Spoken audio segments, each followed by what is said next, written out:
Okay, let's close out this whole thumbnail tutorial, and if you haven't watched the compositional shape, I want to get some shapes down for you. What you could do is you can even do a whole bunch of, I'm going to do some arbitrary thumbnails right off the top of my head. So, that could be like an L shape, and you can do your thumbnails kind of this small.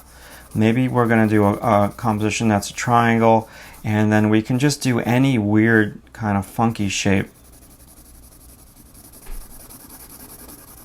Okay, so don't be afraid to do that. Now, the other thing that I want to mention, and that, let's say I'm going to go with this triangle. Let me just kind of put the character in there. I could even do her right over here if I mimic this view.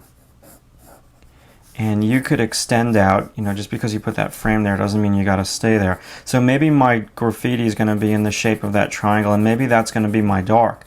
So you can play around with changing up where you're going to put the darks, where you're going to put the lights. Maybe I'm going to manipulate her jeans and I'm going to make them like a lighter color jean. Okay, and so you just really want to keep playing with this. Now, what else was I going to say? The other thing that you want to try to do too sometimes, and I say this to my students a lot, is press down hard on your border.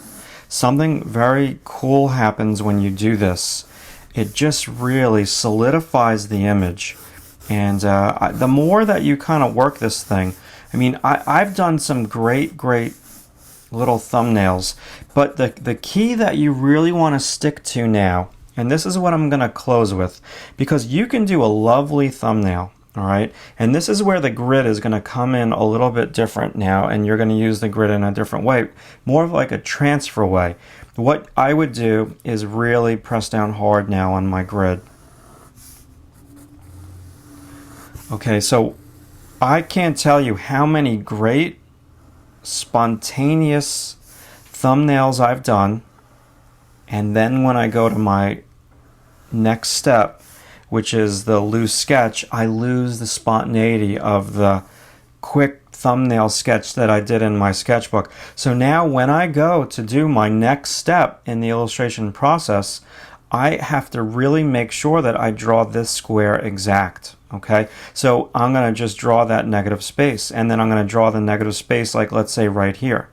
And I'm going to really get, her arm is touching that central line. So I want to really transfer this to my next stage and be exact, and I want to get the proportions of this square as well.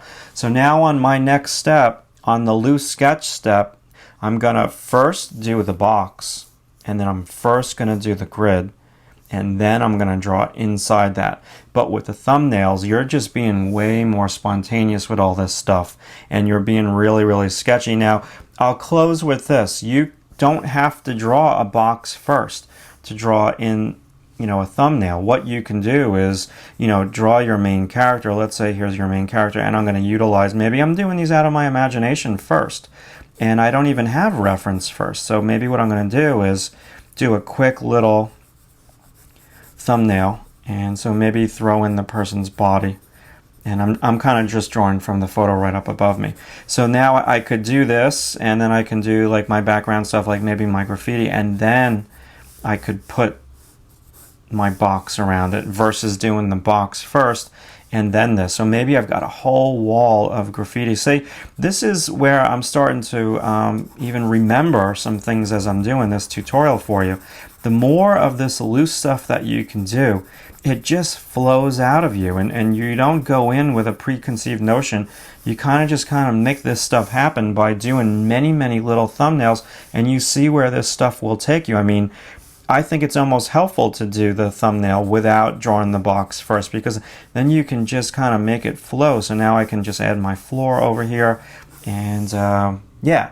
So let's move on to the next scene in this project illustration tutorial. Our next scene is we're going to take this thumbnail and we're going to be a little bit more tighter with it. Now you can choose to do that with a projector, or you can just kind of life draw it from the photos and kind of make it happen that way.